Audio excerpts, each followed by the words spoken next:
to Who's to Know. So today I'm going to walk you through how to cook lentils multiple ways. Lentils are something that are so easy to make. They're so packed with protein, and it can just be a one-pot meal if you really want it to be. So I'll verbally tell you how you could add to things and tweak it to make it more of a one-pot meal, but I'm just going to walk through the very basic how to cook lentils themselves. And I will show you the Instant Pot and the stovetop method. And then I'll just tell you how to do a crock pot if you were going to do a crock pot. Since it's going to take so much longer in a crock pot, I'm not going to be showing you the beginning and the end result, but I will show you Instant Pot and stovetop. So what we're going to do to get started is we've got our Instant Pot, and then I have a 3-quart saucepan. And if you're going to, obviously, if you were doing something much bigger, you would want a much bigger pot, but this is all we need. And the recipe is basically the same. You're doing 1.5 cups of lentils to 3 cups of water. So a 1-to-2 ratio is what we call that. So basically 1 part lentil and double the parts water. You can use chicken stock, beef broth, anything like that, but I just typically do water and then I add a bunch of spices. So I'm gonna do 1.5 in both of my pots, and then we'll add the water on top. And the nice thing about lentils is that if you've never had them before, they might taste a little bit earthy to begin with, but for the most part, they're a very mild legume, and they don't really have a lot of, they don't cause a lot of gastrointestinal issues like beans do. So if you have a little bit of sensitivity to that, lentils are a great place to get some good protein, some good carbs, and they're really cheap, and then you don't have to worry about the GI upset quite as much. So now we're going to just add 3 cups of water on top of each, and then we'll add our spices. So we have our lentils and our water added in. You can just very simply put some salt and pepper in if you just want them plain. I like to spruce it up a little bit because I typically am eating them more as a side dish or something that I'm going to add a lot of vegetables to. So you could just add some salt. I like to add some kosher salt, and then I like to do garlic powder, onion powder, some cumin is really good.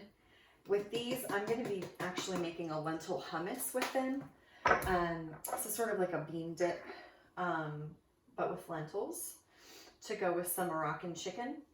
And so I'm going to be making more of those Moroccan or Mediterranean spices. So I'm adding a little bit of onion powder. The nice thing about this is you can't really over spice them. You could make them too spicy if you added something with spice to them, but you can't really over spice them with seasonings, over season them. So I'm going to add a little bit of curry powder here. Again, the seasonings are totally up to you. If you have bay leaves, you could add a bay leaf to it just to give a little bit of depth of flavor. Some fresh herbs can be really good. So when I do this as a one-pot meal, I have added ground beef to it before. If you want it just vegetarian, you can just do the lentils in the water. And then I often add some cubed up butternut squash and a bunch of handfuls of kale and an onion and some fresh garlic. And I just put it all in together, especially in the Instant Pot, and then just cook it all, and everything is perfectly cooked when it comes out with the lentils. So stovetop, you could do the same thing. It may take a little bit longer for the vegetables to cook if you were going to add vegetables to a stovetop, but it would also work very well with a crock pot. So we are just going to stir our lentils just to make sure that they're nice and combined with the water. So first, with our Instant Pot, you want to make sure that your sealing ring is in place. That's always what you want to do first. And then we're going to put the lid on, and you want to make sure that now your valve is also sealed. We're going to plug this in, and we're going to do the manual pressure cook at high pressure for 10 minutes. And it does take between 10 and 15 minutes, a quick release for it to come up to pressure, up to 10. And then we're going to be doing 10 minutes to release the pressure for you to be able to open the lid. So while it is only a 10-minute cook officially, it can take 30 to 35 minutes for you to be able to get into the lentils. So you do need to factor that in if you're going to be making this for dinner or something. And then the lentils in the pot on the stove, we're going to go ahead and put those on high, bring it up to a boil, and then we're going to turn it down to low and let it simmer for 20 to 25 minutes with the lid on. And that way I'll just stir it a couple of times while it's cooking to make sure they're not sticking to the bottom, make sure that the liquid has not all boiled away. And you can just add a little bit of water if it starts to boil off a little too fast. But it'll take about 20 to 25 minutes. I like mine to be soft, but not mushy and falling apart. So you can kind of check it as you go. With a crock pot, you would be adding an extra cup of water because it does cook longer and so more steam releases. So you would do 1.5 cups of lentils to 4 cups of water instead of 3. You can still season it, do whatever you want with that. You could add even some chicken thighs or chicken breasts in whole with it because it will be cooking for a while. And you would do on high for 3 to 4 hours and on low for 6 to 8 hours. I would go towards the shorter time, the 3 or the 6 hours personally, because I think it could get mushy. And one more side note, if you wanted to just be making lentil soup, you basically do the exact same thing as we're doing with all this. You just add more liquid so that it doesn't absorb all of the liquid. So you would maybe double the amount of liquid that you're putting in. You can put in some vegetables. You can just do a bag of mixed vegetables from the freezer section. You can do carrots, onions, celery, any kind of vegetables you like. Or you can just do very, very plain lentil soup with just lentils and broth. We're gonna get this started and I'll show you the process on the stovetop along the way, and then I will show you the end result for both these.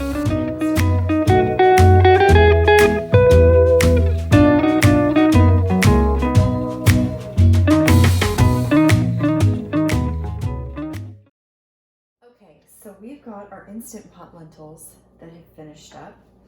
And I'm going to show you what they look like before we stir them up. So there's just a little bit of liquid left in the bottom. They have sort of a weird greenish color because of the spices that I added. Sort of a yellowish greenish pea color. But they're nice and soft and taste really, really good. So I'm going to be using these to make my, my dip. And then the other lentils, because I really don't need more than these, the other lentils I'm just going to keep to be eating whole. So either to freeze those, because they do freeze very well, either to freeze them and save them for another meal, or just eat them for lunch or breakfast even. So I'm going to go ahead and finish cooking the lentils on the stovetop, and then I will show you the end result of those. Okay, while our stovetop lentils are finishing, I'm going to go ahead and show you how to make a lentil hummus or a lentil bean spread with this. I've just poured all of the lentils and a little bit of liquid that was left back in the pot from the Instant Pot. I'm going to add a couple of tablespoons, maybe about a tablespoon of lemon juice. And then I've got some red wine vinegar. And it's not exactly a hummus, because with hummus you have tahini paste and fresh garlic and things like that, but I am gonna drizzle some olive oil in while it's blending, and that sort of makes a nice emulsion between the vinegar and the olive oil, and that just gives it a little bit more of a creamy texture. So we're gonna start this, and then once it's blended, I'm gonna add a little olive oil, and we'll sort of see the color change a little bit probably as the vinegar and the oil combine. I've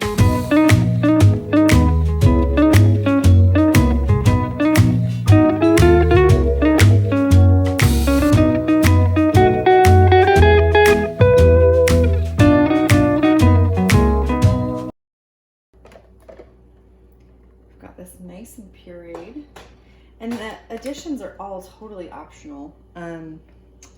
But once this cools down, it will also thicken. So I am going to be putting this in the refrigerator to cool down.